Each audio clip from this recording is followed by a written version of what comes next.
Punjabi radio USA ਸੁਣ ਰਹੇ ਸਾਰੇ ਸਰੋਤਿਆਂ ਨੂੰ ਪਿਆਰ ਸਤਿਕਾਰ ਸਹਿ ਨਿੱਘੀ ਜਿਹੀ ਸਤਿ ਸ੍ਰੀ ਅਕਾਲ। ਸਭ ਨੂੰ ਜੀ ਆਇਆਂ ਨੂੰ ਆਖਦੇ ਹਾਂ। ਸੋ ਤੇ ਪ੍ਰੋਗਰਾਮ 'ਚ ਆਪ ਸਭ ਦਾ ਨਿੱਘਾ ਸਵਾਗਤ ਹੈ। ਪ੍ਰੋਗਰਾਮ ਲੈ ਕੇ ਹਾਜ਼ਰ ਹੋ ਚੁੱਕੇ ਹਾਂ ਇਸ ਟਾਈਮ ਅਪਡੇਟ ਕੈਲੀਫੋਰਨੀਆ। ਮੈਂ ਰਾਜਕਨਵੀਰ ਸਿੰਘ, ਜੁੜ ਚੁੱਕੇ ਨੇ ਹਰਜੋਤ ਸਿੰਘ ਖਾਲਸਾ ਜੀ। ਸਵਾਗਤ ਹੈ ਹਰਜੋਤ ਸਿੰਘ ਜੀ, ਸਤਿ ਸ਼੍ਰੀ ਅਕਾਲ ਜੀ। ਸਤਿ ਸ਼੍ਰੀ ਅਕਾਲ, ਧੰਨਵਾਦ ਜੀ ਆਇਆਂ ਨੂੰ। ਪੰਜਾਬੀ ਰੇਡੀਓ USA ਦੇ ਜਿੰਨੇ ਵੀ ਸਰੋਤੇ ਸਾਡੇ ਸਾਰੇ ਹੀ AM ਸਟੇਸ਼ਨਸ, FM ਸਟੇਸ਼ਨਸ, ਘਰਾਂ ਦੇ ਵਿੱਚ ਰੇਡੀਓ ਸੈਟਸ ਦੇ ਰਾਹੀਂ, ਟੈਲੀਫੋਨ ਦੇ ਰਾਹੀਂ, ਫੇਸਬੁੱਕ, YouTube ਤੇ ਲਾਈਵ ਦੇਖ ਰਹੇ ਹੋ, ਸੁਣ ਰਹੇ ਹੋ, ਸਾਰਿਆਂ ਨੂੰ ਜੀ ਆਇਆਂ ਨੂੰ ਤੇ ਬਹੁਤ ਹੀ ਪਿਆਰ ਤੇ ਸਤਿਕਾਰ ਭਰੀ ਸਤਿ ਸ਼੍ਰੀ ਅਕਾਲ। ਸਰੋਤਿਓ, ਅੱਜ ਮਈ ਦੀ 29 ਤਰੀਕ ਆ ਤੇ ਦਿਨ ਬੁੱਧਵਾਰ ਆ। ਤੁਹਾਡੇ ਲਈ ਸ਼ਾਮ ਦਾ ਅਪਡੇਟ ਕੈਲੀਫੋਰਨੀਆ ਪ੍ਰੋਗਰਾਮ ਲੈ ਕੇ ਹਾਜ਼ਰ ਹੋਏ ਹਾਂ। ਪ੍ਰੋਗਰਾਮ ਨੂੰ ਸਪਾਂਸਰ ਕਰਦੇ ਨੇ ਖਾਲਸਾ ਇੰਸ਼ੋਰੈਂਸ ਏਜੰਸੀ, ਜਿਨ੍ਹਾਂ ਦੇ ਕੋਲੋਂ ਹਰ ਇੱਕ ਤਰੀਕੇ ਦੇ ਇੰਸ਼ੋਰੈਂਸ ਕਰਵਾ ਸਕਦੇ ਹੋ। ਇੰਸ਼ੋਰੈਂਸ ਬਾਰੇ ਪਤਾ ਕਰਨ ਲਈ call 408-272-2500। Tirkiana immigration law firm, US immigration ਦਾ ਹੋਵੇ ਕਿਸੇ ਵੀ ਤਰੀਕੇ ਦਾ ਕੰਮ, call attorney J Tirkiana 415-909-0503। Gurbachan Singh Nagra Sacramento, ਹਰਿੰਦਰਪੀਨ San Jose, Manjit Singh Fremont, Sarabjit Singh Kulwinder Kaur Dhoot, Surjit Singh Chahal Yuba City, Gurdev Singh Sohal Antelope, Sarabjit Singh Elko Nevada, Kamaljit Singh Daulatpuria Manteca, Karnail Singh Randhawa Turlock. ਸਾਰਿਆਂ ਦਾ ਧੰਨਵਾਦ। ਜੇ ਤੁਸੀਂ ਵੀ ਇਸ ਪ੍ਰੋਗਰਾਮ ਨੂੰ ਸਪਾਂਸਰ ਕਰਨਾ ਚਾਹੁੰਦੇ ਹੋ, ਸੰਪਰਕ ਕਰ ਸਕਦੇ ਹੋ 408-722-7698। ਅੱਜ ਦੀਆਂ ਖਬਰਾਂ ਵੱਲ ਚੱਲੀਏ। ਜਿਸ ਤਰ੍ਹਾਂ ਆਪਾਂ ਮੈਮੋਰੀਅਲ ਡੇ ਵੀਕਐਂਡ ਸੀਗਾ, ਉਹਦੇ ਦੌਰਾਨ ਤੁਹਾਨੂੰ ਵਾਰ-ਵਾਰ ਦੱਸਦੇ ਰਹੇ ਭਾਈ, ਕੈਲੀਫੋਰਨੀਆ ਦੇ ਵਿੱਚ ਹਾਈਵੇ ਪੈਟਰੋਲ ਵਾਲੇ ਬਹੁਤ ਜ਼ਿਆਦਾ ਟਿਕਟਾਂ ਦੇ ਰਹੇ ਹੈਗੇ ਆ ਤੇ ਬਹੁਤ ਸਾਰੇ ਲੋਕ ਡਿਸਟਰੈਕਟਡ ਡਰਾਈਵਿੰਗ ਵੀ ਕਰਦੇ ਆ, ਡਰੰਕ ਡਰਾਈਵਿੰਗ ਵੀ ਕਰਦੇ ਆ। ਧਿਆਨ ਦੇ ਨਾਲ ਚੱਲੋ। ਅੱਜ ਸਾਰਾ ਡਾਟਾ ਬਾਹਰ ਆ ਗਿਆ, ਕਹਿੰਦੇ ਭਈ 1100 ਲੋਕਾਂ ਨੂੰ ਕੈਲੀਫੋਰਨੀਆ ਦੇ ਵਿੱਚ ਮੈਮੋਰੀਅਲ ਡੇ ਵੀਕਐਂਡ ਦੇ ਦੌਰਾਨ DUI, ਜਿਹੜੇ ਡਰਾਈਵਿੰਗ ਅੰਡਰ ਇਨਫਲੂਐਂਸ, ਸ਼ਰਾਬ ਪੀ ਕੇ ਚਲਾ ਰਹੇ ਸੀ, ਉਹਨਾਂ ਨੂੰ ਅਰੈਸਟ ਕੀਤਾ ਗਿਆ ਹੈਗਾ।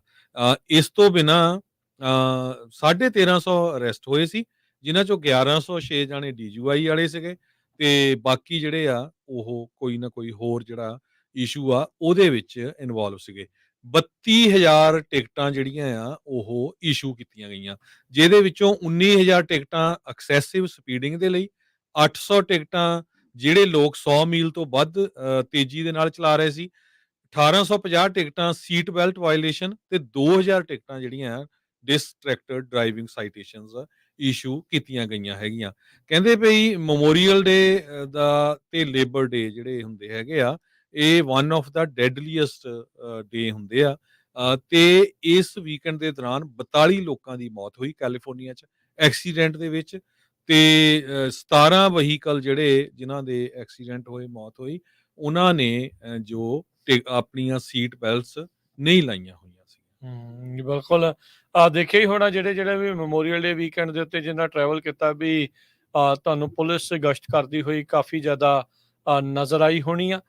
ਤੇ ਬਹੁਤ ਸਾਰੀਆਂ ਟਿਕਟਾਂ ਮਿਲਦੀਆਂ ਜਾਂ ਪੁਲਿਸ ਥਾਂ ਥਾਂ ਦੇ ਉੱਤੇ ਸਪੀਡ ਗਨ ਲਾ ਕੇ ਬੈਠੀ ਨਜ਼ਰ ਆਈ ਆ। ਸੋ ਮੈਮੋਰੀਅਲ ਡੇ ਦੇ ਉੱਤੇ ਲੋਕ ਕਈ ਵਾਰੀ ਡਰਿੰਕ ਤੇ ਡਰਾਈਵ ਇਕੱਠੀਆਂ ਚੀਜ਼ਾਂ ਨੂੰ ਇਹ ਮਿਲਾ ਲੈਂਦੇ ਆ ਤੇ ਫਿਰ ਉਹ ਨੁਕਸਾਨਦੇਹ ਹੋ ਜਾਂਦਾ ਆ ਕਿਸੇ ਵੀ ਤਰੀਕੇ ਦੇ ਨਸ਼ੀਲੇ ਪਦਾਰਥ ਤੋਂ ਬਾਅਦ ਦੇ ਵਿੱਚ, ਸੇਵਨ ਤੋਂ ਬਾਅਦ 'ਚ। ਸੋ ਕਾਫੀ ਵੱਡੀ ਮਾਤਰਾ ਦੇ ਵਿੱਚ ਕਹਿ ਸਕਦੇ ਹਾਂ ਵੀ ਇਹਨਾਂ ਨੇ ਟ੍ਰੈਫਿਕ ਨੂੰ ਕੰਟਰੋਲ ਕਰਨ ਦੀ ਜਾਂ DUI ਦੇ ਉੱਤੇ ਕੰਟਰੋਲ ਕਰਨ ਦੀ ਜਿਹੜੀ ਕੋਸ਼ਿਸ਼ ਆ ਇਹ ਕੀਤੀ ਹੈਗੀ ਆ। ਅਗਲੀ ਜਿਹੜੀ ਹਰਜੋਤ ਸਿੰਘ ਜੀ ਗੱਲ ਕਰਦੇ ਜਾਈਏ, secretary of state Antony Blinken, ਉਹਨਾਂ ਨੇ ਅੱਜ ਇਹ ਆਖਿਆ ਆ ਵੀ ਜੇ ਯੂਕਰੇਨ ਸਟਰਾਈਕ ਕਰਦਾ ਆ ਰਸ਼ੀਆ ਦੇ ਵਿੱਚ ਅਮਰੀਕੀ ਆਰਮਸ ਦੇ ਨਾਲ, ਯਾਨੀ ਕਿ ਅਮਰੀਕੀ ਹਥਿਆਰ ਦੇ ਨਾਲ, ਤਾਂ ਉਹਨਾਂ ਨੂੰ ਇਸ ਦੇ ਉੱਤੇ ਕੋਈ ਬਹੁਤੀ ਦਿੱਕਤ ਨਹੀਂ ਹੋਊਗੀ, ਉਹ ਇਸ ਚੀਜ਼ ਨੂੰ ਅਸੈਪਟ ਕਰ ਲੈਣਗੇ। ਯੂਰਪੀਅਨ ਲੀਡਰਸ ਦੇ ਨਾਲ ਇਹਨਾਂ ਦੀ ਮੁਲਾਕਾਤ ਸੀ, ਉਹਨਾਂ ਨੂੰ ਇਹਨਾਂ ਜਿਹੜੇ ਇਹ ਰੀਮਾਰਕ ਦਿੱਤੇ ਆ। ਬਾਈਡਨ ਪ੍ਰੈਜ਼ੀਡੈਂਟ ਜਿਹੜੇ ਆ, ਉਹਨਾਂ ਨੇ ਕਿਹਾ ਸੀਗਾ ਵੀ ਜਿਹੜੀਆਂ ਰਿਸਟ੍ਰਿਕਸ਼ਨਸ ਲਾਈਆਂ ਹੋਈਆਂ ਯੂਕਰੇਨ ਦੇ ਉੱਤੇ US ਦੀਆਂ ਵੈਪਨਸ ਨੂੰ ਯੂਜ਼ ਕਰਨ ਦੀਆਂ, ਉਸ ਨੂੰ ਰਿਸਟ੍ਰਿਕਸ਼ਨਸ ਨੂੰ ਹਟਾ ਦਿੱਤਾ ਜਾਣਾ ਚਾਹੀਦਾ ਆ। ਸੋ ਕਹਿੰਦੇ ਵੀ ਬਾਈਡਨ ਐਡਮਿਨਿਸਟ੍ਰੇਸ਼ਨ ਇਸ ਟਾਈਮ ਟੋਲਰੇਟ ਕਰੂਗਾ, ਓਪਨ ਆ ਟੋਲਰੇਟ ਕਰਨ ਨੂੰ ਸਟਰਾਈਕਸ ਯੂਕਰੇਨੀਅਨ ਮਿਲਟਰੀ ਦੇ ਦੁਆਰਾ, ਜੇ ਇਨਸਾਈਡ ਰੂਲਸ ਜਿਹੜਾ ਉਹ ਕਰਦੇ ਆ। ਜੇ ਇੱਦਾਂ ਹੁੰਦਾ ਆ ਤਾਂ ਓਬਵੀਅਸਲੀ ਗੱਲ ਆ ਵੀ ਲੱਗਦਾ ਆ ਵੀ ਇਹ ਮਾਮਲਾ ਜਿਹੜਾ ਉਹ ਅੱਗੇ ਹੋਰ ਵੱਧ ਸਕਦਾ ਆ। ਉਸ ਤੋਂ ਭਾਵ ਆ ਵੀ ਰੂਸ ਵੀ ਇਸ ਦੇ ਉੱਤੇ ਕੋਈ ਜਵਾਬੀ ਕਾਰਵਾਈ ਅੱਗੇ ਨੂੰ ਜਿਹੜਾ ਉਹ ਕਰ ਸਕਦਾ ਹੈ ਤੇ ਜਿਹੜੀ ਲੜਾਈ ਆ ਅੱਗੇ ਹੋਰ ਜ਼ਿਆਦਾ ਤੇਜ਼ ਤੇ ਜਿਹੜੀ ਆ ਗੰਭੀਰ ਹੋਣ ਦੀ ਸੰਭਾਵਨਾ ਇਸ ਦੇ ਨਾਲ ਬਣ ਜਾਊਗੀ। ਕਹਿੰਦੇ ਵੀ ਜਦ ਰਿਪੋਰਟਰ ਦੇ ਦੁਆਰਾ ਪੁੱਛਿਆ ਗਿਆ ਤਾਂ ਉਹਨਾਂ ਨੇ ਆਪਣੇ ਜਿਹੜੇ ਵਰਡਸ ਆ ਇਹ ਕਿਹਾ ਅਡੈਪਟ ਐਂਡ ਐਡਜਸਟ। ਇਸ ਦਾ ਮਤਲਬ ਉਹਨਾਂ ਨੇ ਇਹ ਕਿਹਾ ਵੀ ਜਿਹੜਾ ਯੂਐਸ ਆ ਉਹ ਸਪੋਰਟ ਕਰੂਗਾ ਯੂਕਰੇਨ ਦੇ ਦੁਆਰਾ ਕੀਤੇ ਗਏ ਹਮਲਿਆਂ ਨੂੰ, ਜਿਹੜੀਆਂ ਅਮਰੀਕਨ ਮੇਡ ਵੈਪਨਸ ਆ ਇਨਸਾਈਡ ਰਸ਼ੀਆ। ਸੋ ਫਲੈਕਸੀਬਿਲਿਟੀ ਦਾ ਇਸ਼ਾਰਾ ਜਿਹੜਾ ਆ ਵਾਸ਼ਿੰਗਟਨ ਦੇ ਦੁਆਰਾ ਹੁਣ ਤੱਕ ਕੀਤਾ ਆ। ਫਰਵਰੀ 2022 ਤੋਂ ਜਦੋਂ ਤੋਂ ਰੂਸ ਨੇ ਹਮਲਾ ਕੀਤਾ ਹੈ ਯੂਕਰੇਨ ਦੇ ਉੱਤੇ, ਵਾਸ਼ਿੰਗਟਨ ਨੇ ਯੂਕਰੇਨ ਨੂੰ ਮਿਲਟਰੀ ਏਡ ਜਿਹੜੀ ਆ ਉਹ ਘੱਲੀ ਆ, ਪਰ ਬਾਰ-ਬਾਰ ਉਹਨਾਂ ਨੇ ਕਿਹਾ ਵੀ ਯੂਐਸ ਦੇ ਬਣਾਏ ਹੋਏ ਜਿਹੜੇ ਵੈਪਨ ਆ ਉਹ ਰਸ਼ੀਅਨ ਟੈਰੀਟਰੀ ਦੇ ਵਿੱਚ ਉਹ ਨਾ ਵਰਤੇ ਜਾਣ, ਕਿਉਂਕਿ ਉਹਨਾਂ ਨੂੰ ਡਰ ਆ ਵੀ ਇਸ ਦੇ ਨਾਲ ਲੜਾਈ ਜਿਹੜੀ ਹੋਰ ਜ਼ਿਆਦਾ ਵੱਧ ਸਕਦੀ ਆ। ਪਰ ਹੁਣ ਇਦਾਂ ਲੱਗ ਰਿਹਾ ਆ ਵੀ ਅੱਗੇ ਹਰੀ ਝੰਡੀ ਮਿਲ ਰਹੀ ਆ। ਕੈਲੀਫੋਰਨੀਆ ਦੇ ਲਾਮੇਕਰ ਵਿੰਸ ਫੋਂਗ, ਉਹ ਸਪੈਸ਼ਲ ਇਲੈਕਸ਼ਨ ਜਿਹੜੀ ਹੋਈ ਸੀ ਹਾਊਸ ਸਪੀਕਰ ਦੀ ਪੋਜੀਸ਼ਨ ਦੀ ਜਗ੍ਹਾ ਦੇ ਉੱਤੇ, ਮਕਾਰਥੀ ਉਹਨਾਂ ਦੇ ਉੱਤੇ, ਉਹ ਵਿਨ ਕਰ ਗਏ ਹੈਗੇ ਆ। ਬੇਕਰਸਫੀਲਡ ਤੋਂ ਵਿੰਸ ਫੋਂਗ ਨੂੰ ਪ੍ਰੈਜ਼ੀਡੈਂਟ ਡੋਨਲਡ ਟਰੰਪ ਹੁਣੀ ਐਂਡੋਰਸ ਕੀਤਾ ਸੀ, ਕਹਿੰਦੇ ਵੀ ਉਹ ਟਰੂ ਰਿਪਬਲਿਕਨ ਹੈਗੇ ਆ। ਉਹਨਾਂ ਨੇ ਟੁਲੈਰੀ ਕਾਉਂਟੀ ਦੇ ਸ਼ੈਰਿਫ ਮਾਈਕ ਬੋਡਰੇਕਸ ਨੂੰ, ਜਿਹੜਾ 20ਵਾਂ ਕਾਂਗਰੈਸ਼ਨਲ ਡਿਸਟ੍ਰਿਕਟ ਆ, ਉੱਥੇ ਹਰਾਇਆ ਹੈਗਾ, ਤੇ ਮਾਈਕ ਨੇ ਉਹਨਾਂ ਨੂੰ ਜਿਹੜੀ ਵਧਾਈ ਵੀ ਆਲਰੇਡੀ ਦੇ ਦਿੱਤੀ ਹੈਗੀ ਆ। ਫੋਂਗ ਨੇ ਕਿਹਾ ਵੀ ਹੁਣ ਕੈਂਪੇਨ ਖਤਮ ਹੋ ਗਈ ਆ ਤੇ ਅਸਲੀ ਕੰਮ ਜਿਹੜਾ ਆ ਹੁਣ ਸ਼ੁਰੂ ਹੋਊਗਾ। ਯੂਐਸ ਕਾਂਗਰਸ ਦੇ ਵਿੱਚ ਜਿਹੜੀ ਮੈਜੋਰਟੀ ਆ ਬੜੀ ਥਿਨ ਹੈਗੀ ਆ। ਸੋ ਇਹ ਹੁਣ ਜਿਹੜੀਆਂ 6 ਵੇਕੈਂਟ ਸੀਟਾਂ ਸੀਗੀਆਂ, ਉਹਨਾਂ ਚੋਂ ਇੱਕ ਸੀਟ ਰਿਪਬਲਿਕਨ ਨੇ ਦੁਆਰਾ ਕੀ ਫੇਰ ਮਕਾਰਥੀ ਉਹਨਾਂ ਦੀ ਜਗ੍ਹਾ ਦੇ ਉੱਤੇ ਲੈ ਲਈ ਆ। 217 ਰਿਪਬਲਿਕਨ ਆ ਯੂਐਸ ਹਾਊਸ ਦੇ ਵਿੱਚ, 213 ਡੈਮੋਕ੍ਰੇਟਸ ਹੈਗੇ ਆ। 5 ਵੈਕੈਂਸੀਜ਼ ਆ ਜਿਨ੍ਹਾਂ ਦੇ ਵਿੱਚੋਂ ਇੱਕ ਮਕਾਰਥੀ ਉਹਨਾਂ ਦੀ ਸੀਗੀ। ਸੋ ਇਹ ਜੇ ਹੁਣ ਪ੍ਰੈਜ਼ੀਡੈਂਟ ਡੋਨਲਡ ਟਰੰਪ ਹੁਣੀ, ਜਦੋਂ ਸਾਰਿਆਂ ਨੂੰ ਪਤਾ ਹੀ ਆ ਵੀ ਅਗਲੀ ਇਲੈਕਸ਼ਨ ਦੇ ਵਿੱਚ ਬਾਈਡਨ ਉਹਨਾਂ ਦੇ ਅਗੇਂਸਟ ਆਉਂਦੇ ਆ, ਤੇ ਉਸ ਟਾਈਮ ਦੇ ਉੱਤੇ ਜਿਹੜੇ ਫੋਂਗ ਉਹਨਾਂ ਦੀ ਜਿਹੜੀ ਜਿੱਤ ਆ ਉਹ ਇੱਕ ਤਰ੍ਹਾਂ ਨਾਲ ਉਹਨਾਂ ਦੇ ਫਾਇਦੇ ਲਈ ਕੰਮ ਕਰੂਗੀ। ਜੀ, ਅਗਲੀ ਜਿਹੜੀ ਹਰਜਸੀ ਦੀ ਗੱਲ ਕਰਦੇ ਜਾਈਏ ਤਾਂ ਕੈਲੀਫੋਰਨੀਆ ਦੇ ਉਲਟ ਕਈ ਸੂਬਿਆਂ ਨੇ ਲਾਸੂਟ ਦਰਜ ਕਰ ਦਿੱਤਾ ਹੈ ਜ਼ੀਰੋ ਮਿਸ਼ਨ ਟਰੱਕਿੰਗ ਰੈਗੂਲੇਸ਼ਨ ਆ ਉਸ ਨੂੰ ਲੈ ਕੇ।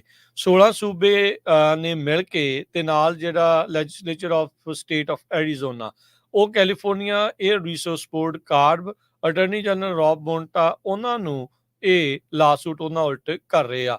ਨਬਰਾਸਕਾ ਤੋਂ ਲੈ ਕੇ ਵੈਸਟ ਵਰਜੀਨੀਆ ਤੱਕ ਇਹ ਲਾਸੂਟ ਦੇ ਵਿੱਚ ਐਡ ਹੋਏ ਆ। ਕੈਲੀਫੋਰਨੀਆ ਦੀ ਐਡਵਾਂਸਡ ਕਲੀਨ ਫਲੀਟਸ ਰੈਗੂਲੇਸ਼ਨ, ਜਿਹੜੇ ਇਸ ਦੇ ਤਹਿਤ ਜਿਹੜੇ ਫੈਡਰਲ ਲਾ ਆ ਉਹ ਉਸ ਨੂੰ ਓਵਰਰਾਈਡ ਹੋਊਗਾ।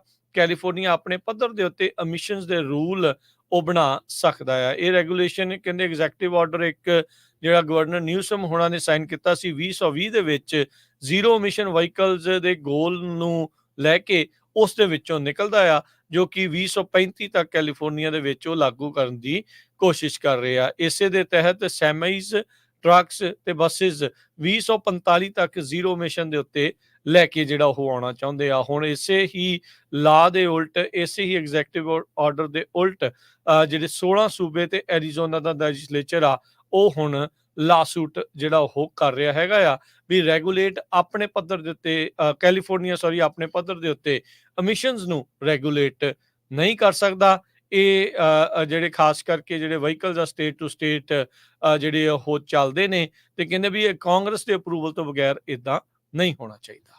ਅਗਲੀ ਖਬਰ ਵੈਦਰ ਦੇ ਨਾਲ ਸੰਬੰਧਿਤ ਆ। ਕੈਲੀਫੋਰਨੀਆ ਦੇ ਵਿੱਚ ਹੁਣ ਆਉਣ ਵਾਲੇ ਕੱਲ੍ਹ ਤੋਂ ਟੈਂਪਰੇਚਰ ਮੁੜ ਕੇ ਫੇਰ 90 ਡਿਗਰੀ ਤੱਕ ਪਹੁੰਚ ਜਾਊਗਾ, ਖਾਸ ਕਰਕੇ ਸੈਂਟਰਲ ਵੈਲੀ, ਬੇਕਰਸਫੀਲਡ ਵਾਲਾ ਜੋ ਏਰੀਆ ਹੈਗਾ। ਹਵਾਵਾਂ ਜਿਹੜੀਆਂ 20 ਤੋਂ 25 ਮੀਲ ਪਰ ਆਵਰ ਦੇ ਹਿਸਾਬ ਨਾਲ ਚੱਲਣਗੀਆਂ। ਮਾਰਨਿੰਗ ਟੈਂਪਰੇਚਰ 50 ਡਿਗਰੀ ਦੇ ਵਿੱਚ ਹੋਣਗੇ ਤੇ ਬਾਅਦ ਦੇ ਵਿੱਚ 90 ਡਿਗਰੀ ਤੱਕ ਵੱਧ ਜਾਊਗਾ। ਤੇ ਜੋ ਸਪੌਟਸ ਹੈਗੇ ਆ ਤਾਹੋ ਏਰੀਏ ਦੇ ਲਾਗੇ ਛਾਗੇ, ਉੱਥੇ ਵੀ 70 ਡਿਗਰੀ ਦੇ ਕਰੀਬ ਜਿਹੜਾ ਟੈਂਪਰੇਚਰ ਆ ਉਹ ਪਹੁੰਚੂਗਾ। ਆਉਣ ਵਾਲਾ ਜਿਹੜਾ ਵੀਕ ਹੈਗਾ ਆ ਉਹ ਵੀ ਗਰਮ ਹੀ ਹੋਊਗਾ। ਸੋ ਇੱਕ ਵਾਰੀ ਫੇਰ ਹੁਣ ਪੂਰੀ ਤਰ੍ਹਾਂ ਜਿਹੜੀ ਗਰਮੀ ਆ ਉਹ ਨਾਰਦਰਨ ਕੈਲੀਫੋਰਨੀਆ 'ਚ ਪਹੁੰਚ ਚੁੱਕੀ ਹੈਗੀ ਆ। California department of industrial relation ਉਹਨਾਂ ਨੇ ਲਾਸ ਐਂਜਲਸ ਕਾਉਂਟੀ ਨੂੰ 1.6 ਮਿਲੀਅਨ ਡਾਲਰ ਅਵਾਰਡ ਕੀਤੇ ਆ, ਇਸ ਲਈ ਵੀ ਕਹਿੰਦੇ ਵੀ ਜਿਹੜੇ ਤਨਖਾਹ ਦੀ ਚੋਰੀ ਕਰਦੇ ਆ, ਵੇਜ ਥੈਫਟ ਕਰਦੇ ਆ, ਉਹਨਾਂ ਨੂੰ ਪ੍ਰੋਸੀਕਿਊਟ ਕਰੋ। ਇਹ ਜਿਹੜੀ ਰਾਸ਼ੀ ਆ worker right enforcement grant programme ਦੇ ਵਿੱਚੋਂ ਆ ਰਹੀ ਆ, ਜਿਸ ਦੇ ਤਹਿਤ ਪ੍ਰੋਸੀਕਿਊਟਰਸ ਨੂੰ ਇਹ ਅਲਾਉ ਹੋਊਗਾ ਵੀ ਉਹ ਜਿਹੜੇ ਵੇਜ ਥੈਫਟ ਦੇ ਕੇਸਿਸ ਆ ਉਸ ਨੂੰ ਟੈਕਲ ਕਰ ਸਕਣ। ਤੇ ਇਸ ਦੇ ਨਾਲ ਨਾਲ ਜਿਹੜੇ ਕਾਮਿਆਂ ਨੂੰ ਮੁਸ਼ਕਿਲਾਂ ਆ ਰਹੀਆਂ ਆ, ਲੇਬਰ ਵਾਇਲੇਸ਼ਨ ਨੂੰ ਰਿਪੋਰਟ ਕਰਨ ਦੇ ਲਈ ਔਕੜਾਂ ਆ ਰਹੀਆਂ, ਰੁਕਾਵਟਾਂ ਆ ਰਹੀਆਂ ਆ, ਵੀ ਉਸ ਨੂੰ ਵੀ ਐਡਰੈਸ ਕੀਤਾ ਜਾਵੇ। ਐਲਏ ਕਾਉਂਟੀ ਦੇ ਡਿਸਟ੍ਰਿਕਟ ਅਟਾਰਨੀ ਆਫਿਸ ਨੂੰ $7,33,351 ਜਿਹੜੇ ਉਹ ਮਿਲੇ, ਜਦਕਿ ਸਿਟੀ ਦੇ ਜਿਹੜੇ ਕੌਂਸਲ ਆਫਿਸ ਨੂੰ 4,75,000 ਦੀ ਗ੍ਰਾਂਟ ਦਿੱਤੀ ਗਈ ਆ। ਲੌਂਗ ਬੀਚ ਦੇ ਪ੍ਰੋਸੀਕਿਊਟਰ ਨੂੰ ਇਸ ਦੇ ਤਹਿਤ 4,14,392 ਤੇ ਸਿਟੀ ਆਫ LA ਦੇ ਵਿੱਚ ਉੱਥੇ ਦੇ ਅਟਰਨੀ ਆਫਿਸ ਨੂੰ $3,17,543 ਜਿਹੜੇ ਉਹ ਦਿੱਤੇ ਗਏ ਆ। ਬਹੁਤ ਸਾਰੇ ਥਾਵਾਂ ਦੇ ਉੱਤੇ ਵੇਜ ਥੈਫਟ ਹੁੰਦੀ ਆ, ਕੰਮ ਜ਼ਿਆਦਾ ਕਰਾਇਆ ਜਾਂਦਾ ਹੈ ਤੇ ਤਨਖਾਹ ਘੱਟ ਹੁੰਦੀ ਆ, ਜਾਂ ਕਿਸੇ ਨਾ ਕਿਸੇ ਤਰੀਕੇ ਦੇ ਨਾਲ ਇਸ ਤਰੀਕੇ ਦੇ ਨਾਲ ਗੁੱਥਮ ਗੁੱਥਾ ਚੀਜ਼ ਜਿਹੜੀ ਉਹ ਚੱਲ ਜਾਂਦੀ ਆ, ਪਰ ਉਹ ਅੱਗੇ ਕਿਸੇ ਪਾਸੇ ਤਣ ਪੱਤਣ ਨਹੀਂ ਲੱਗਦੀ ਗੱਲ। ਲੋਕ ਸ਼ਿਕਾਇਤ ਤਾਂ ਕਰਦੇ ਰਹਿੰਦੇ ਆ ਇੱਕ ਦੂਜੇ ਨੂੰ, ਪਰ ਹੁਣ ਇਹਨਾਂ ਸਰਕਾਰੀ ਜਿਹੜੇ ਆ ਮੁਲਾਜ਼ਮਾਂ ਦੇ ਕੋਲ, ਉਹਨਾਂ ਲੋਕਾਂ ਦੇ ਕੋਲ ਜਿਨ੍ਹਾਂ ਨੇ ਕਾਨੂੰਨ ਨੂੰ ਅਪਹੈਲਡ ਕਰਨਾ ਆ, ਪ੍ਰੋਸੀਕਿਊਟਰਸ ਦੇ ਕੋਲ ਜਿਹੜੀ ਆ ਉਹ ਰਾਸ਼ੀ ਜਿਹੜੀ ਉਹ ਦਿੱਤੀ ਜਾ ਰਹੀ ਆ। ਸੋ ਲੈਟਸ ਸੀ ਇਸ ਦੇ ਨਾਲ ਕਿੰਨਾ ਕੁ ਜਿਹੜਾ ਆ ਉਹ ਅਸਰ ਪੈਂਦਾ ਆ।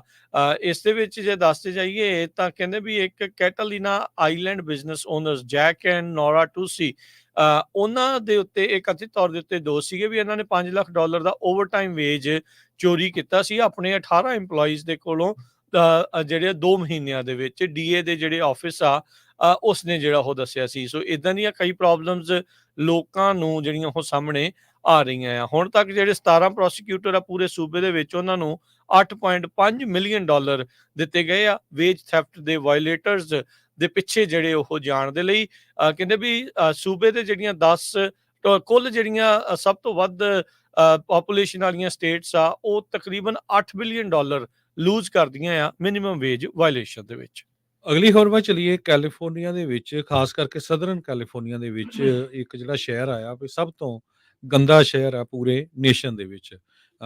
ਜਿਹੜਾ ਹੂਸਟਨ ਆ ਉਹ ਵੀ ਤੀਜੇ ਕੁ ਨੰਬਰ ਤੇ ਆਇਆ ਹੈਗਾ। ਕੈਲੀਫੋਰਨੀਆ ਦੇ ਵਿੱਚ ਸੈਨ ਬਰਨਾਰਡੀਨੋ ਜੋ ਸ਼ਹਿਰ ਹੈਗਾ, ਤੇ ਐਰੀਜ਼ੋਨਾ ਦੇ ਵਿੱਚ ਪਿਓਰੀਆ ਕਰਕੇ ਆ। ਕਹਿੰਦੇ ਭਈ ਇੱਥੇ ਜੋ ਆ ਬਹੁਤ ਗੰਦ ਪਿਆ ਆ, ਬਹੁਤ ਪੋਲੂਟਡ ਹੈਗਾ, ਖਾਸ ਕਰਕੇ ਪੈਟਰੋਕੈਮੀਕਲ ਫੈਸਿਲਿਟੀਜ਼ ਨੂੰ ਲੈ ਕੇ ਬਹੁਤ ਸਾਰੀਆਂ ਉਹ EPA ਦੀਆਂ ਜੋ ਸੇਫਟੀ ਗਾਈਡਲਾਈਨਸ ਹੈਗੀਆਂ ਉਹਨਾਂ ਨੂੰ ਵਾਇਲੇਟ ਕਰਦੀਆਂ ਹੈਗੀਆਂ। ਕਹਿੰਦੇ ਭਈ ਕਾਕਰੋਚਸ ਦੀ ਬਹੁਤ ਵੱਡੀ ਜਿਹੜੀ ਆ ਪ੍ਰੋਬਲਮ ਇੱਥੇ ਹੈਗੀ ਆ। ਸੈਨ ਬਰਨਾਰਡੀਨੋ, ਉਸ ਤੋਂ ਬਾਅਦ Detroit, Jersey City New Jersey, Bakersfield California, San Antonio Fresno California, Oklahoma, Yonkers New York City, ਇਹ 11ਵੇਂ 12ਵੇਂ ਨੰਬਰ ਤੇ ਆਏ ਹੈਗੇ ਆ।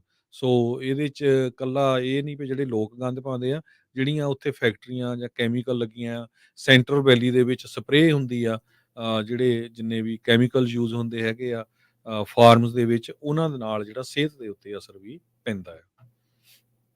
ਜੀ, ਅਗਲੀ ਜਿਹੜੀ ਗੱਲ ਕਰਦੇ ਜਾਈਏ, ਇੱਕ ਜਿਹੜਾ ਬਿੱਲ ਜੋ ਕਿ ਟਰਾਂਸਜੈਂਡਰ ਨੋਟੀਫਿਕੇਸ਼ਨ ਦੀਆਂ ਪਾਲਿਸੀਜ਼ ਘੱਲਣ ਨੂੰ ਲੈ ਕੇ ਸੀਗਾ ਕੈਲੀਫੋਰਨੀਆ ਸਕੂਲਸ ਦੇ ਵਿੱਚ, ਉਹ ਕਹਿੰਦੇ ਵੀ ਪਹਿਲਾ ਆਪਣਾ ਹਰਡਲ ਆ ਉਸ ਨੂੰ ਕਲੀਅਰ ਕਰ ਗਿਆ ਆ। ਕੈਲੀਫੋਰਨੀਆ ਦੇ ਲਾ ਮੇਕਰਸ ਨੇ ਜਿਹੜੀ ਕੀ ਕਮੇਟੀ ਇਹਦੇ ਵਿੱਚ ਅੱਜ ਬੁੱਧਵਾਰ ਨੂੰ ਉਸ ਮੈਜਰ ਨੂੰ ਅਪਰੂਵ ਕਰ ਦਿੱਤਾ, ਮਨਜ਼ੂਰੀ ਦਿੱਤੀ, ਜਿਸ ਦੇ ਵਿੱਚ ਪਬਲਿਕ ਸਕੂਲ ਡਿਸਟ੍ਰਿਕਟਸ ਨੂੰ ਰੋਕਿਆ ਜਾਊਗਾ ਪੂਰੇ ਸੂਬੇ ਦੇ ਵਿੱਚ ਵੀ ਉਹ ਕੋਈ ਵੀ ਅਜਿਹੀਆਂ ਪਾਲਿਸੀਜ਼ ਨਾ ਬਣਾਉਣ ਜਿਹਦੇ ਵਿੱਚ ਇਹ ਰਿਕੁਆਇਰਮੈਂਟ ਹੋਵੇ ਵੀ ਜੇ ਬੱਚਾ ਉਹਨਾਂ ਦਾ ਟਰਾਂਸਜੈਂਡਰ ਆਇਡੈਂਟੀਫਾਈ ਕਰਦਾ ਸਕੂਲ ਦੇ ਵਿੱਚ, ਵੀ ਉਹਨਾਂ ਦੇ ਮਾਪਿਆਂ ਨੂੰ ਇਸ ਦੇ ਵਿੱਚ ਨੋਟੀਫਿਕੇਸ਼ਨ ਘੱਲੀ ਜਾਵੇ। ਸੈਨੇਟ ਐਜੂਕੇਸ਼ਨ ਕਮੇਟੀ ਨੇ ਇਸ ਬਿੱਲ ਨੂੰ ਅਪਰੂਵ ਕੀਤਾ ਪਾਰਟੀ ਲਾਈਨ ਦੇ ਉੱਤੇ 2 ਦੇ ਮੁਕਾਬਲੇ 4 ਦੇ ਨਾਲ। 2 ਘੰਟੇ ਤੱਕ ਕਹਿੰਦੇ ਆ ਵੀ ਇਹ ਜਿਹੜੀ ਹੀਅਰਿੰਗ ਚੱਲੀ ਆ। ਚੀਨੋ ਵੈਲੀ ਯੂਨੀਫਾਈਡ ਸਕੂਲ ਡਿਸਟ੍ਰਿਕਟ ਸੂਬੇ ਦੇ ਵਿੱਚ ਪਹਿਲਾ ਅਜਿਹਾ ਸਕੂਲ ਡਿਸਟ੍ਰਿਕਟ ਬਣਿਆ ਸੀ ਜਿਨ੍ਹਾਂ ਨੇ ਅਜਿਹਾ ਪ੍ਰਪੋਜ਼ਲ ਲਿਆਂਦਾ ਸੀ ਜਿਹੜੀਆਂ ਇਦਾਂ ਦੀਆਂ ਪਾਲਿਸੀਜ਼ ਆ ਉਸ ਨੂੰ ਇੰਪਲੀਮੈਂਟ ਕਰਨ ਦੇ ਲਈ। ਇਸ ਤੋਂ ਬਾਅਦ ਦੇ ਵਿੱਚ ਕੈਲੀਫੋਰਨੀਆ ਦੇ ਅਟਾਰਨੀ ਜਨਰਲ ਰੌਬ ਬੌਂਟਾ, ਉਹਨਾਂ ਨੇ ਇਸ ਸਕੂਲ ਡਿਸਟ੍ਰਿਕਟ ਨੂੰ ਸਮਰ ਦੇ ਵਿੱਚ ਲਾਸੂਟ ਕਰ ਦਿੱਤਾ ਸੀ, ਜਿਸ ਤੋਂ ਬਾਅਦ ਦੇ ਵਿੱਚ ਉਹਨਾਂ ਨੇ ਆਪਣੀ ਇਸ ਪਾਲਿਸੀ ਨੂੰ ਹੋਲਡ ਉੱਤੇ ਜਿਹੜਾ ਉਹ ਪਾ ਦਿੱਤਾ ਸੀਗਾ। ਸੋ ਸਕੂਲ ਆਪਣੇ ਪੱਧਰ ਦੇ ਉੱਤੇ ਨਿਆਣਿਆਂ ਦੇ ਮਾਪਿਆਂ ਨੂੰ ਇਹ ਨਾ ਦੱਸ ਸਕਣ ਵੀ ਭਾਈ ਤੁਹਾਡਾ ਨਿਆਣਾ ਟਰਾਂਸਜੈਂਡਰ ਆਪਣੇ ਆਪ ਨੂੰ ਆਇਡੈਂਟੀਫਾਈ ਕਰ ਰਿਹਾ ਸਕੂਲ 'ਚ, ਉਸ ਦੇ ਉੱਤੇ ਹੁਣ ਜਿਹੜੀ ਉਹ ਰੋਕ ਲੱਗ ਸਕਦੀ ਆ ਜੇ ਇਹ ਜਿਹੜਾ ਪ੍ਰਪੋਜ਼ਡ ਬਿੱਲ ਆ ਅੱਗੇ ਕਾਨੂੰਨ ਦਾ ਰੂਪ ਅਖਤਿਆਰ ਕਰ ਜਾਂਦਾ ਆ ਤੇ ਕਮੇਟੀ 'ਚੋਂ ਪਾਸ ਹੋ ਕੇ ਹੁਣ ਇਹ ਅੱਗੇ ਨੂੰ ਜਾ ਰਿਹਾ ਆ। ਡੈਨਮਾਰਕ ਦਾ ਰਹਿਣ ਵਾਲਾ ਇੱਕ ਬੰਦਾ ਕਹਿੰਦੇ ਵੀ ਡੈਨਮਾਰਕ ਤੋਂ ਫ੍ਰਿਜ਼ਨੋ ਨੂੰ ਟਰੈਵਲ ਕਰਕੇ ਆਇਆ ਤਾਂ ਕਿ ਉਹ ਇੱਕ ਬੱਚੇ ਨੂੰ ਸੈਕਸ਼ੂਅਲੀ ਅਸੌਲਟ ਕਰ ਸਕੇ।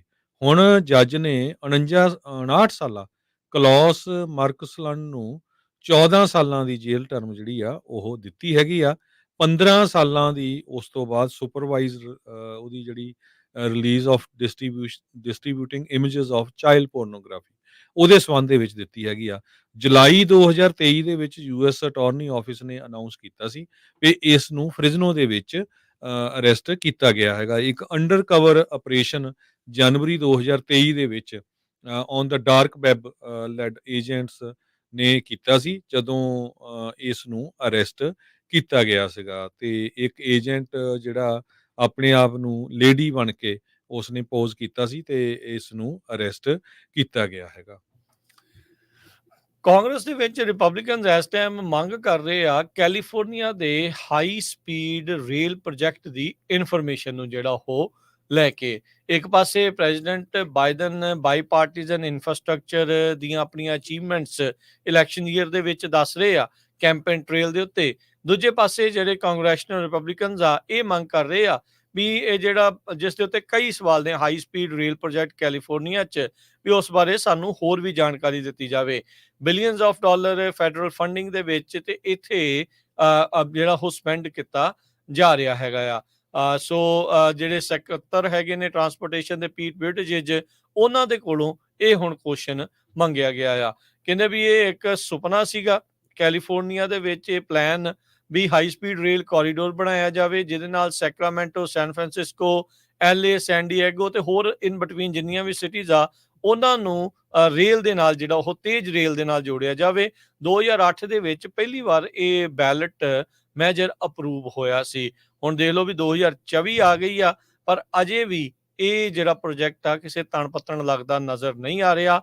ਹੁਣ ਮਰਸੈਡ ਤੋਂ ਲੈ ਕੇ ਬੇਕਰਸਫੀਲਡ ਤੱਕ ਉਹ ਰੇਲ ਲਾਈਨ ਪਾਉਣ ਦੀ ਜਿਹੜੀ ਚਰਚਾ ਜ਼ਰੂਰ ਹੋਈ ਪਈ ਆ, ਬਾਕੀ ਜਿਹੜੀ ਉਹਨਾਂ ਨੂੰ ਲੱਗ ਰਿਹਾ ਵੀ ਸ਼ਾਇਦ ਪੂਰੀ ਨਹੀਂ ਕੀਤੀ ਜਿਹੜੀ ਉਹ ਜਾ ਸਕਦੀ। ਸੋ ਹੁਣ ਕਾਂਗਰਸ ਦੇ ਵਿੱਚ ਵੀ ਇਸ ਬਾਰੇ ਜਾਣਕਾਰੀ ਦੀ ਮੰਗ ਉੱਠ ਰਹੀ ਆ। ਜੀ ਬਿਲਕੁਲ। ਤੇ ਸਾਡੀ ਜਿਹੜੀ ਆ ਖਬਰਾਂ ਦਾ ਸਮਾਂ ਵੀ ਸਮਾਪਤੀ ਦੇ ਲੱਗ ਗਿਆ ਤੇ ਆਪਾਂ ਜਿਹੜੀ ਸਟਾਕ ਮਾਰਕੀਟ ਆ ਉਹਦੀ ਵੀ ਅੱਜ ਗੱਲਬਾਤ ਕਰਨੀ ਆ। ਜੀ ਬਿਲਕੁਲ, ਜਾਣ ਤੋਂ ਪਹਿਲਾਂ ਨਾਲ ਹੀ ਦੱਸ ਜਾਈਏ ਵੀ ਕੱਲ ਨੂੰ ਬੇਕਰਸਫੀਲਡ ਦਾ ਲਾਸਟ ਜਿਹੜਾ ਉਹ ਰੈਫਲ ਡਰਾ ਕੱਢਿਆ ਜਾਣਾ ਆ। ਸੋ ਜਿਨ੍ਹਾਂ ਨੇ ਅਜੇ ਤੱਕ ਆਪਣਾ ਨਾਮ ਨਹੀਂ ਲਿਖਵਾਇਆ ਤਾਂ ਉਹ ਪਲੀਜ਼ ਆਪਣਾ ਨਾਮ ਜਿਹੜਾ ਉਹ ਲਿਖਵਾ ਲੈਣ। 408 272 5200 ਦੇ ਉੱਤੇ ਰੈਫਲ ਦੇ ਵਿੱਚ ਐਂਟਰੀ ਬਿਲਕੁਲ ਫ੍ਰੀ ਆ।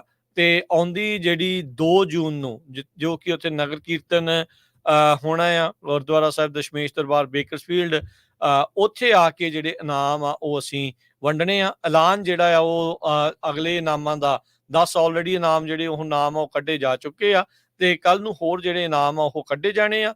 ਰੈਫਲ ਡਰਾ ਜਿਹੜੇ ਉਹ ਕੱਢੇ ਜਾਣੇ ਆ ਜਿਹੜੇ ਬੇਕਰਸਫੀਲਡ ਦੇ ਵਿੱਚ ਜਾਂ ਉਸ ਦੇ ਇਰਦ ਗਿਰਦ ਇਲਾਕਿਆਂ ਦੇ ਵਿੱਚ ਪੰਜਾਬੀ ਰੇਡੀਓ USA ਨੂੰ ਸੁਣਦੇ ਦੇਖਦੇ ਨੇ। ਤੇ ਜ਼ਰੂਰ ਜਿਹੜਾ ਉਹ ਤੁਸੀਂ ਕਾਲ ਕਰਕੇ ਆਪਣਾ ਨਾਮ ਆਓ ਲਿਖਵਾ ਸਕਦੇ ਆ 4082725200 ਦੇ ਉੱਤੇ। ਤੇ ਨਾਲ ਹੀ ਜਾਂਦੇ ਜਾਂਦੇ ਹਰਜੋਤ ਸਿੰਘ ਜੀ ਇਹ ਵੀ ਦੱਸਦੇ ਜਾਈਏ ਜਿਹੜੇ ਕਿ ਪੰਜਾਬ ਦੇ ਵਿੱਚ ਇੰਡੀਆ ਦੇ ਵਿੱਚ ਜੇ ਤੁਸੀਂ ਪੰਜਾਬੀ ਰੇਡੀਓ USA ਦਾ ਜਿਹੜਾ YouTube ਚੈਨਲ ਤੇ Facebook ਚੈਨਲ ਨਹੀਂ ਦੇਖ ਪਾ ਰਹੇ ਤਾਂ ਉੱਥੇ ਕਿਉਂਕਿ ਉੱਥੋਂ ਦੀ ਵੀ ਸਰਕਾਰ ਨੇ ਜਿਹੜੇ ਚੈਨਲ ਆ ਸਾਡੇ ਉੱਥੇ ਬੰਦ ਕਰ ਦਿੱਤੇ ਸੀਗੇ, ਜਿਹੜੇ ਸੋਸ਼ਲ ਮੀਡੀਆ ਦੇ ਜਿਹੜੇ ਪੇਜਸ ਆ Facebook ਦਾ ਵੀ ਤੇ YouTube ਦਾ ਵੀ। ਹੁਣ ਉੱਥੇ ਅਸੀਂ ਪੰਜਾਬੀ TV USA ਦਾ ਇੱਕ ਨਵਾਂ ਪੇਜ, ਨਵਾਂ ਚੈਨਲ ਆ YouTube ਦਾ ਅਤੇ Facebook ਦਾ ਉਹ ਚਲਾਇਆ ਆ। ਸੋ ਤੁਸੀਂ ਆਪਣੇ ਦੋਸਤਾਂ ਮਿੱਤਰਾਂ ਰਿਸ਼ਤੇਦਾਰਾਂ ਨੂੰ ਜ਼ਰੂਰ ਦੱਸੋ ਵੀ ਉਹ ਪੰਜਾਬੀ TV USA ਨੂੰ ਤੁਸੀਂ ਸਰਚ ਕਰਨਾ ਹੈ ਪੰਜਾਬੀ TV USA। ਚਿੱਟੇ ਤੇ ਨੀਲੇ ਰੰਗ ਦੇ ਵਿੱਚ ਇਹ ਜਿਹੜਾ ਲੋਗੋ ਆ ਜਿਹਦੇ ਵਿੱਚ ਪੰਜਾਬੀ TV USA ਇੰਗਲਿਸ਼ ਦੇ ਵਿੱਚ ਲਿਖਿਆ ਆ, ਉਹ ਵਾਲੇ ਪੇਜ ਨੂੰ ਤੁਸੀਂ ਫੋਲੋ ਕਰ ਲਓ ਤੇ ਜਿਹੜਾ ਉਹ ਸਬਸਕ੍ਰਾਈਬ ਕਰ ਲਓ ਤਾਂ ਜੋ ਜਿਹੜੇ ਪੰਜਾਬ ਵਾਲੇ ਆ ਉਹ ਉੱਥੇ ਜਿਹੜੀਆਂ ਸਾਡੀਆਂ ਵੀਡੀਓਜ਼ ਆ ਸੋਸ਼ਲ ਮੀਡੀਆ ਦੀਆਂ ਉਸ ਨੂੰ ਜਿਹੜਾ ਉਹ ਉੱਥੇ ਦੇਖ ਸਕਣ। ਤੇ ਹਰਜੋਤ ਸਿੰਘ ਜੀ ਜਾਂਦੇ ਜਾਂਦੇ ਮਾਰਕੀਟ ਦਾ ਹਾਲ ਦੱਸਦੇ ਜਾਈਏ ਤਾਂ ਅੱਜ ਮਾੜਾ ਦਿਨ ਹੀ ਰਿਹਾ। ਡਾਊ ਜੋਨ ਦੇ ਵਿੱਚ ਇੱਕ ਵਾਰੀ ਫਿਰ 411 ਪੁਆਇੰਟਾਂ ਦੀ ਗਿਰਾਵਟ ਦਰਜ ਹੋਈ, 38,442 ਤੇ ਬੰਦ ਹੋਇਆ। S&P 39 ਪੁਆਇੰਟ ਘਟ ਕੇ 5267, ਨੈਸਡੈਕ 99 ਪੁਆਇੰਟ ਘਟ ਕੇ 16,921 ਤੇ ਉੱਤੇ ਬੰਦ ਹੋਇਆ। ਸੋਨੇ ਦਾ ਭਾਅ $2335 ਪ੍ਰਤੀ ਆਉਂਸ, ਕੱਚੇ ਤੇਲ ਦੀ ਕੀਮਤ $79 ਪ੍ਰਤੀ barrel, 10 year yield 4.62%, crypto currency 'ਚ ਬਿਟਕੋਇਨ 67,494 ਤੇ ਇਥੀਰੀਅਮ $3753 ਦੇ ਬਰਾਬਰ ਚੱਲ ਰਿਹਾ ਹੈ। ਇੱਕ $1 ਦੇ ਬਰਾਬਰ ਇੰਡੀਆ ਦੇ 83 ਰੁਪਏ ਤੇ 37 ਪੈਸੇ ਰਹੇ ਆ। ਇੱਕ $1 ਦੇ ਬਰਾਬਰ ਪਾਕਿਸਤਾਨ ਦੇ 278 ਰੁਪਏ ਤੇ 99 ਪੈਸੇ। ਇੱਕ $1 ਦੇ ਬਰਾਬਰ ਕੈਨੇਡਾ ਦੇ $1 ਤੇ 36 ਸੈਂਟ। ਪ੍ਰੋਗਰਾਮ ਦੀ ਸਮਾਪਤੀ। ਸਾਡੇ ਵੱਲੋਂ ਸਭ ਨੂੰ ਪਿਆਰ ਭਰੀ ਸਤਿ ਸ੍ਰੀ ਅਕਾਲ।